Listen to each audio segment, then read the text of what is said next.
Bueno, buenas tardes a todos. Para los que me conocen y para los que no me conocen, soy la doctora Nadia Krull, soy profesora adjunta de la sección de bioquímica del Laboratorio de Patología Clínica del Hospital de Clínicas y también cumplo funciones en el área del CORE de la Asociación Española. Bueno, con esta invitación de la SUPAC, que la verdad que la acepto con mucho agrado, le doy inicio para hablar de las alteraciones bioquímicas asociadas al SARS-CoV-2. Bueno, en esta imagen lo que quería un poquito...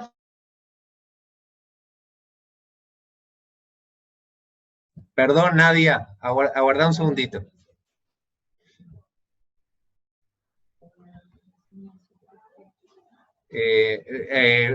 Sacate el mute, Nadia, tú.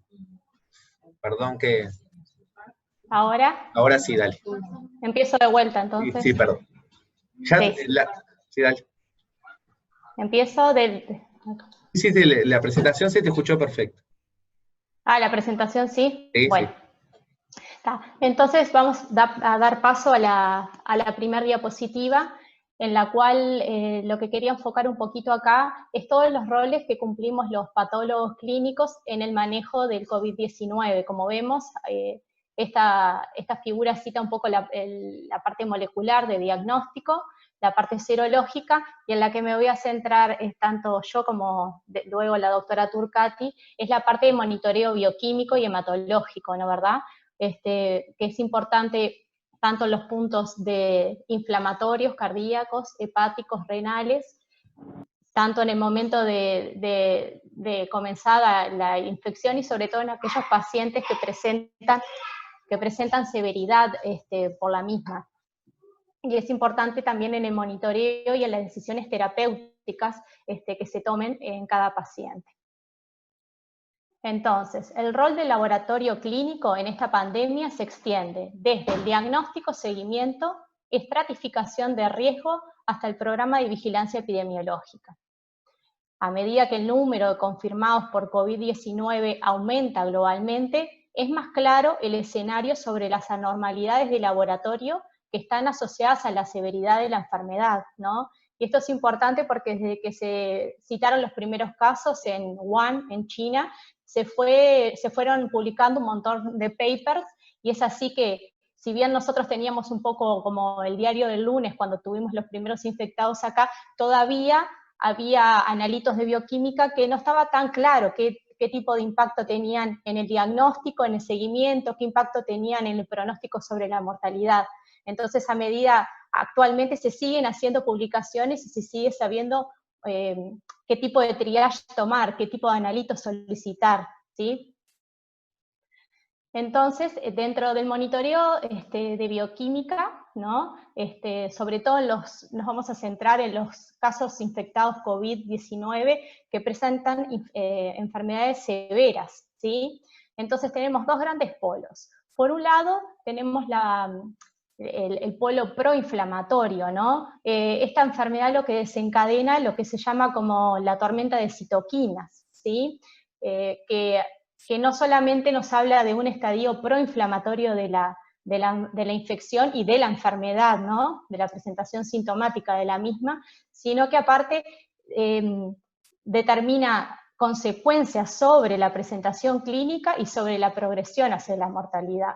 Y es así que hay diferentes citoquinas que están involucradas en el daño de la presentación de esta infección, como son la interleuquina 6, la 2, la 8, el factor de necrosis tumoral alfa, el interferón gamma, ¿sí? Pero no están en el alcance de todos los laboratorios. Entonces hay otro tipo de analitos que nosotros podemos tener, como son la proteína C reactiva, la velocidad de eritrosedimentación, la ferritina. Por otro lado, en la progresión de daño multiorgánico y de la falla multiorgánica, necesitamos hacer un monitoreo y un seguimiento de esos pacientes con presentaciones clínicas severas. Entonces, por lo tanto, vamos a tener diferentes polos que deben ser monitoreados. Entonces, por un lado tenemos un polo hepático, un polo cardíaco y un polo renal que vamos a ir punteando en cada diapositiva. Entonces, los casos severos por COVID-19, caracterizados por una respuesta proinflamatoria masiva, pueden llevar al daño y al fallo multiorgánico, por lo cual el monitoreo bioquímico tiene por objetivo el hallazgo de alteraciones analíticas lo más precoces posibles para tratar la progresión hacia el peor escenario. Bueno, como dijimos, dentro de los biomarcadores inflamatorios, como al alcance del patólogo clínico, no tenemos las interleuquinas para poder patentar ese estado proinflamatorio severo y esa progresión a presentaciones más severas y a la mortalidad, es así que podemos dosificar con la ferritina, la proteína C reactiva, la velocidad de eritrosedimentación y ver qué grado de severidad presenta el paciente.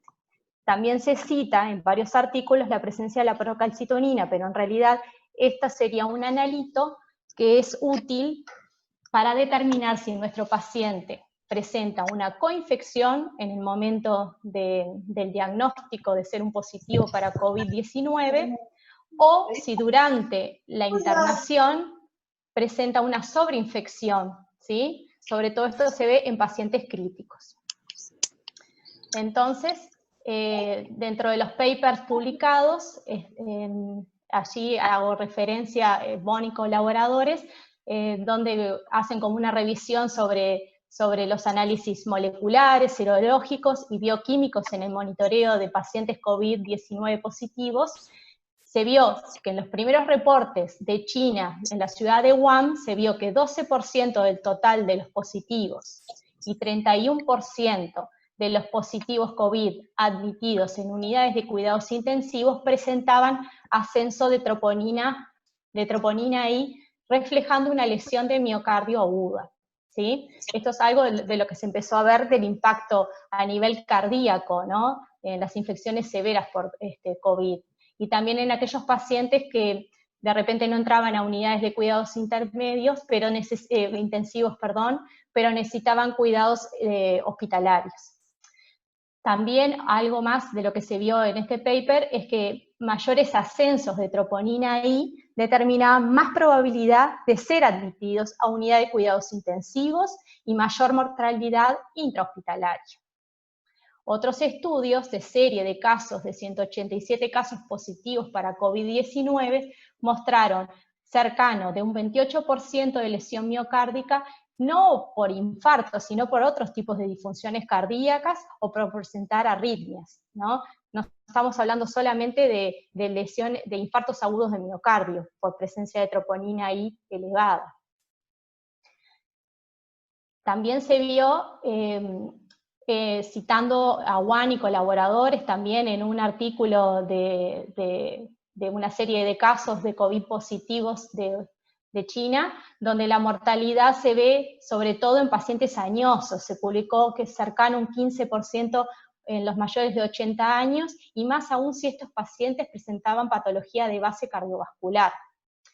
Y algo que me pareció muy interesante de resaltar en un estudio de Zhou y colaboradores, donde se tomó una serie de casos de 191 pacientes, donde se midió el odds ratio para muerte cuando la troponina I estaba elevada, ¿no? En relación a la mortalidad. Y se encontró un odds ratio de 80,1, lo cual es un valor súper elevado en aquellos pacientes que asocian troponina I elevada para progresión a muerte, ¿sí? Y además se vio que esos valores del odds ratio de esta asociación entre muerte y troponina I elevada es mucho mayor que con otros biomarcadores, incluyendo dímeros, dedímeros y linfopenia. Después, en otra serie de casos de Jin y colaboradores, se vio que de 416 pacientes hospitalizados, 1 de cada 5 presentaban troponinas elevadas. De esos pacientes, esa relación entre pacientes positivos, COVID positivos, COVID positivos con troponinas elevadas, contra los no elevados se vio que 46% versus 4 necesitaban ventilación mecánica, que 59% versus 15% de los que de esos 59 tenían troponina elevada, desarrollaban el síndrome de distrés respiratorio agudo. 9% evolucionaban a una insuficiencia renal aguda, y además tenían 51% versus 5%, 10 veces mayor probabilidad de muerte. Entonces, hablando de la troponina, nos sirve, como todo el mundo conoce, como diagnóstico de lesión miocárdica aguda, o sea, hablando de infarto, pero también es un indicador pronóstico tanto de causas isquémicas como de causas no isquémicas de función cardíaca. Es una herramienta fundamental en el triage del paciente desde el ingreso que le hacemos, sabiendo que es un COVID positivo. No esperamos que el paciente tenga sintomatología de síndrome coronariano agudo, sino que se pediría desde el día 1 que sabemos que es un COVID positivo, y además porque es fundamental en las opciones terapéuticas, que ahora vamos a hablar un poquito. Y por supuesto, como vimos con esos valores de odds ratio, es un potente predictor de mortalidad. De los mecanismos involucrados son varios. Les voy a mostrar una figura a continuación, donde en azul vemos todos los diferentes mecanismos que están involucrados en las diferentes presentaciones de disfunción miocárdica, ¿sí? Por ejemplo, puede haber un estrés cardíaco y una taquiarritmia, y en general estas dos situaciones clínicas están dadas por tanto la estimulación adrenérgica como toda esa tormenta de citoquinas, ¿sí? También puede haber lesiones microvasculares isquémicas que tienen que ver con la unión del virus al receptor de la enzima convertidora de angiotensina 2. Puede haber también una miocardiopatía viral exclusivamente causada directamente por el virus. Y después puede haber un infarto agudo de miocardio. Y bueno, acá tenemos que hacer dos disquisiciones. Tenemos un infarto agudo de miocardio tipo 1 y tipo 2. El tipo 1 es el menos frecuente en esta situación clínica, en esta infección. El tipo 1 es cuando hablamos de la lesión de placa de ateroma, ¿sí? Que es la clásica que manejamos cuando hablamos de infarto agudo de miocardio. En este caso es menos frecuente cuando hablamos de infección por COVID-19. Si el paciente la presenta, en general se dan aquellos pacientes que tienen una ateromatosis y que el estado coagulopático protrombótico hace que se presente este tipo de infarto, ¿sí? Pero lo característico en la infección por COVID-19 es presentar un infarto agudo de miocardio tipo 2, que está relacionada a aquellas situaciones de hipotensión, de hipoxia, ¿sí? Nos hablan, sobre todo este tipo de infarto se asocia además en situaciones que el paciente ha estado durante mucho tiempo bajo tratamiento de oxigenoterapia, y en algún punto del estrés sistémico, resulta en baja disponibilidad y un desbalance en el aporte de oxígeno. Y como sabemos que la troponina, sobre todo la troponina I, es súper sensible, ¿sí? Y específica, órgano específica, en este sentido es también una alerta de que esa hipoxia también pueda llegar a otros órganos, ¿no? Entonces nos está también no solamente alertando sobre la lesión miocárdica, sino sobre la posible falla multiorgánica secundaria a esa hipoxia. Bueno, ahora pasando un poquito a los marcadores, ¿Hay alguien que tiene el audio?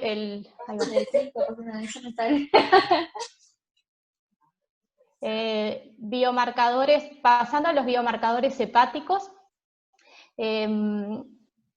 hay uno de los artículos de CAI colaboradores donde presenta una serie de 417 casos COVID positivos. Es un estudio retrospectivo que lo que se hizo fue recopilar todos los datos de diferentes analitos de estos pacientes, tabularlo y hacer un análisis, ¿no?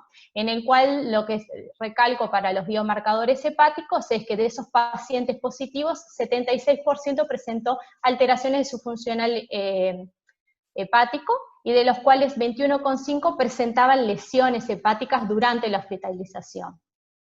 De los marcadores hepáticos, los que se encuentran alterados con mayor frecuencia en los pacientes COVID-19, sobre todo los hospitalizados, son las transaminasas, sobre todo la ALT por mayor especificidad de órgano, y la gamma GT. De la gamma GT, la salvedad que tenemos que hacer es que el tipo de lesión no es el tipo de obstrucción,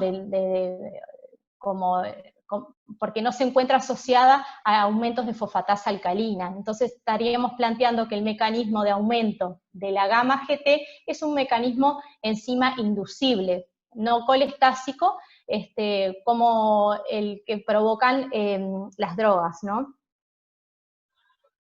De los daños hepáticos, un poco la fisiopatología se reitera, ¿no? Como a nivel del daño cardíaco también, porque puede ser tanto inmunomediado por la respuesta inflamatoria, por esa tormenta de citoquinas, también puede ser un daño directamente por replicación viral a nivel de las células epiteliales biliares. También puede ser una hepatitis hipóxica, como explicamos la asociación que tenía con lo cardíaco.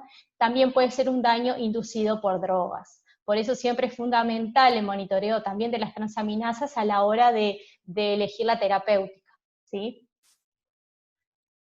Después, pasando a los biomarcadores renales, pensando un poquito que siempre se habló que el coronavirus COVID-19 era un virus nuevo, pero sus antecesores habían marcado un poco el lineamiento que tenía, las presentaciones clínicas que podían llegar a tener. Entonces, por ejemplo, del 2002 al 2003, que hubo una epidemia por SARS, 6,7% de pacientes desarrollaban insuficiencia renal aguda, ¿sí? Y esto hacía que presentaran casi un 92% de mortalidad, ¿no? Entonces, inmediatamente que en China, en Wuhan, se empezó con estas presentaciones del COVID-19, se pensó en el monitoreo de la función renal, prediciendo que podía haber una falla renal aguda y que iba a ser muy frecuente.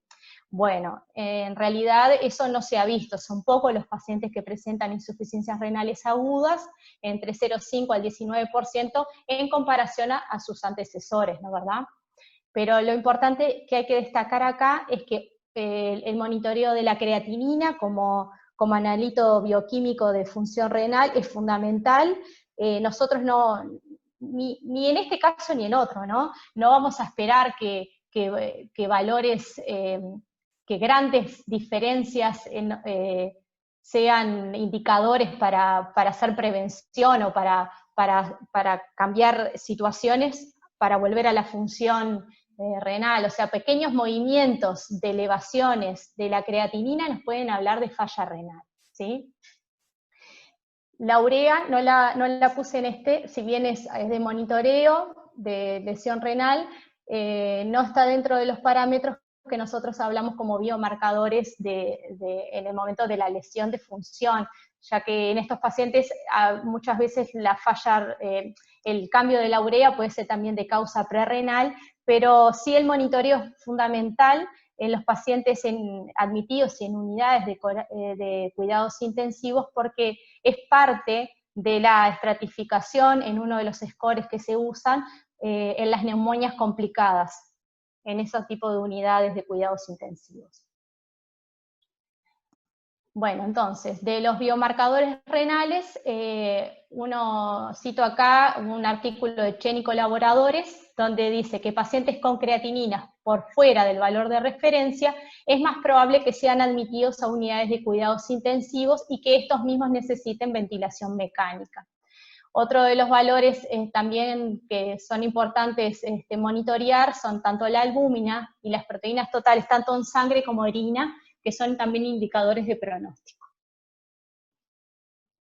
Entonces, de la posible fisiopatología sobre el polo renal, también se reitera lo mismo, tanto la inflamación como el daño renal puede estar dado por estado inflamatorio, puede haber un daño citopático directo, puede ser secundario a la falla de otros órganos, o sea, una falla cardíaca puede determinar una hipotensión, una congestión venosa renal y una hipoperfusión renal.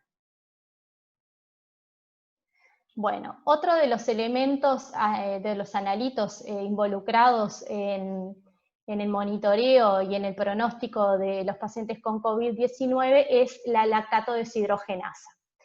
En un estudio de David Ferrari y colaboradores, es un estudio que se incluyeron 207 pacientes admitidos en el Hospital de San Rafael de Italia, donde de esos pacientes admitidos, 105 fueron COVID positivos. Entonces, ¿qué se hizo? Se compararon los resultados de diferentes analitos entre los positivos y los negativos. Y se encontró que la LDH demostró una fuerte asociación con los pacientes infectados por COVID-19. ¿Sí? Y esa asociación se podría explicar, ya que si bien la LDH no es una enzima, no es órgano específica, un isotipo, una isoforma de LDH se encuentra a nivel pulmonar y nos podría estar hablando del daño pulmonar a nivel alveolar por la presentación clínica inicial que tiene esta infección, ¿no, verdad? A nivel respiratorio. Después, otro elemento importante por la presentación clínica que tiene es la saturación de oxígeno. ¿Qué debemos manejar? Bueno, que aquel paciente con insuficiencia respiratoria tiene indicación de oxigenoterapia cuando cae la saturación por debajo del 93%. Si se tratase de un paciente con una enfermedad pulmonar crónica, la saturación de oxígeno sería por debajo del 90%. Además, es un criterio de gravedad, ¿sí? La hipoxemia por debajo del 93%. Bueno, cerrando un poquito lo de bioquímica, les dejo este cuadrito que más o menos enumera los analitos de bioquímica. Si bien se nombra, a ver, déjame ver, están las citoquinas, que son difíciles, acá en el medio no se dosifican, pero son un poco los analitos que tenemos que llevarnos en mente, los que tienen impacto desde el inicio, en el monitoreo y en la progresión de la mortalidad. ¿Tá? Ahora vamos a dar paso a la doctora Turcati y después vamos a ver un caso clínico.